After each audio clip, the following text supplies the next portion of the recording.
सुख मिला तो क्यों मिला और दुख मिला तो क्यों मिला? ये माता पार्वती जी ने शिव जी से प्रश्न किया। शंकर भगवान ने बड़े भाव से इस सुख दुख के चरित्र का वर्णन किया। शिव जी कहते हैं, सुनो पार्वती, मैं तुम्हें एक चरित्र सुनाता हूं।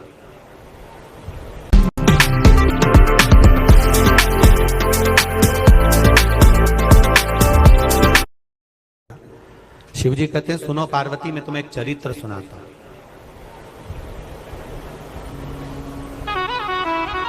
नंदनवन काशी में बैठे हैं।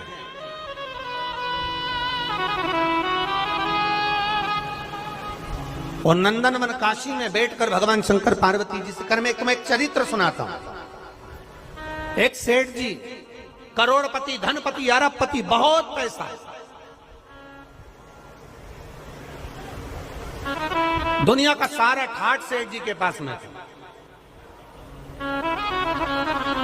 दुनिया का सारा वैभव सेठ जी के पास में था। करोड़ों का धन सेठ जी के पास में, गाड़ी, बंगला, सब कुछ, सब दिया परमात्मा ने, बहुत दिया। पर सेठ जी कंजूस थे और उन्होंने अपनी जिंदगी में आज तक एक चवन्नी का दान नहीं किया, कभी किसी को एक गिलास पानी नहीं पिलाया। रिश्तेदार भी अगर आ जाएं तो वो पानी ना पिलाए, भोजन ना कराए, तो रिश्तेदारों ने आना भी बंद कर दिया, कोई नहीं आता, कभी दान नहीं करा। और उसके यहाँ का नियम था, सेठ जी के 3 बेटे, सेठ जी के तीनों बेटों में से 2 बेटों की शादी हो गई, एक बेटा कुंवारा था, सबसे छोटा वाला। छोटे बेटे की शादी होना थी, सेठ जी ने संबंध देखा और बच्चे का विवाह करा। छोटी बहू घर के अंदर आ गई। छोटी बहू आई तो घर की जो जेठानियां थी, दोनों जेठानियों ने छोटी बहू को अपने कमरे में बिठाया और बिठाकर समझाया, सुनो,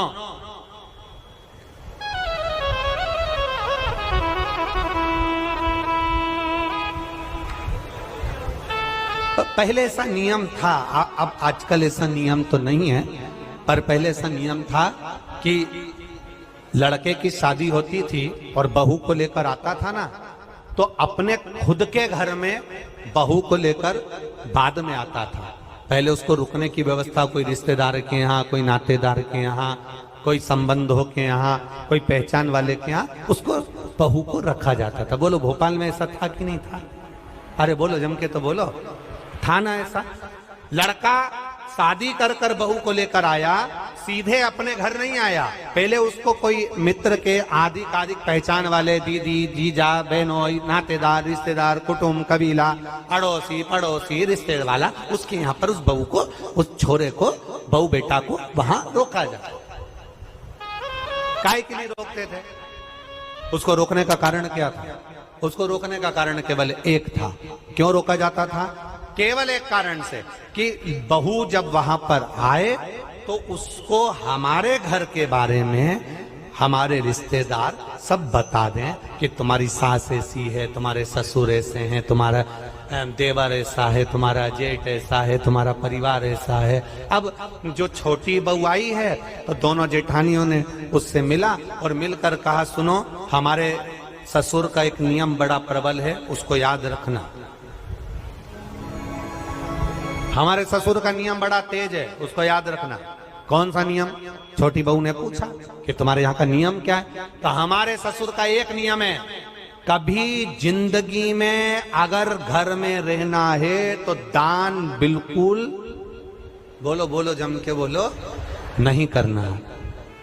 एक रोटी का भी दान मत करना। अगर डब्बे में रोटी बच जाए तो दूसरे दिन उस रोटी को मिक्सर में पीस के चूड़ा बना के खजाना पर गाय को भी मत देना।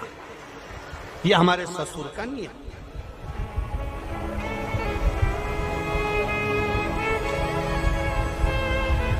मेरा विश्वास कहता है अपने भोपाल की तो ऐसी बहू नहीं होगी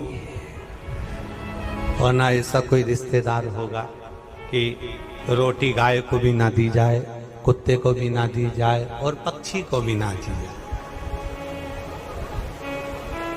एक विश्वास कहता है मेरा,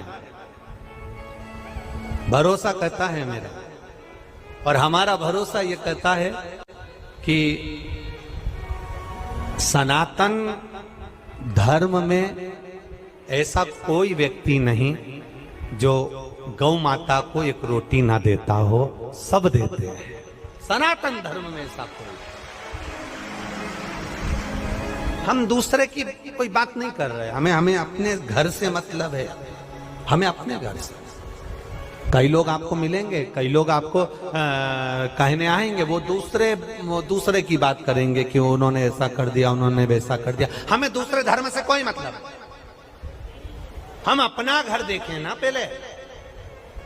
आज के समय में लोग अपना घर देख नहीं रहे, अपना सनातन धर्म देख नहीं रहे और दूसरे धर्म से मतलब रखे तो क्या मतलब है? हमें अपने से मतलब है, अपना घर हम देखें, अपना परिवार हम देखें। कहा हमारे यहाँ का नियम है, एक रोटी भी गाय को ना जाए, एक रोटी भी कुत्ते को ना जाए, जरा सा भी दान नहीं करोगे। छोटी बहू से कहा नियम याद रखना। छोटी बहू ने मन में सोचा मेरे पिताजी तो हमेशा कहते थे कि दान करो, धर्म करो, साथ जाएगा। दान करोगे साथ जाएगा, रोटी खिलाओगे साथ जाएगा, किसी को पानी पिलाओगे साथ जाएगा। ये बाकी का तो सब यहीं छूट जाएगा। बाकी का जो तुमने दान धर्म पुण्य करा, कथा सुनी, स्मरण करा, कीर्तन करा, मंत्र जाप करा, दान दिया, यही तो साथ जाएगा। अब इस छोटी बहू के पिताजी ने ये समझाया था और ससुर जी कह रहे कि एक अन्न का दान नहीं होना चाहिए, 1 रुपया दान नहीं होना चाहिए। बड़ी बड़ी ठीक है, जाई विधि राखे राम, वो जम के बोला करो जरा, ताई विधि रही। हम तुमसे बार बार इसलिए बुलवाते हैं कि तुम्हारे पास में कोई बैठी हो और वो कर रही हो तो तुम उसके पास में बैठकर कम से कम बोल तो दो। जैसे ही बोलोगी वो भी जाग जाएगी, थोड़ी बहुत तो उठ ही जाएगी। अब छोटी बहू ने कहा ठीक है, जाई विधि राखे राम, ताई विधि, और सीताराम सीताराम सीताराम कही चालू। बहू रहने लगी। 4 महीने बीते, बहू छज्जे में